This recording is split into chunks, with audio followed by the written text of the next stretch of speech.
नमस्कार. तर आज गणपतीसाठी छान आपण शिरा तयार करूया.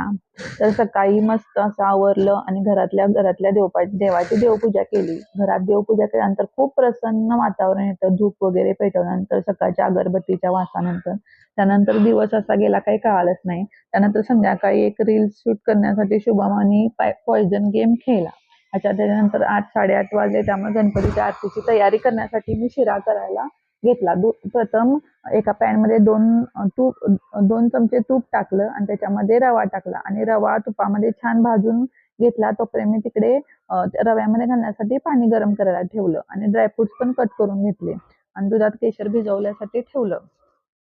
त्याच्यानंतर केशर भिजवल्यानंतर मी ते कट केलेले ड्रायफ्रुट्स त्या रव्यामध्ये टाकले. म्हणजे रव्यामध्ये तूप असतं त्यामध्ये ते भाजून होतं आणि ते झालं की मी त्याच्यामध्ये ते उकळलेलं गरम पाणी टाकलं आणि रवा शिजवत ठेवला आणि रवा शिजवल्यावर पाणी आटलं की आपल्याला अंदाजे त्याच्यामध्ये आपण त्याची साखर घालायची.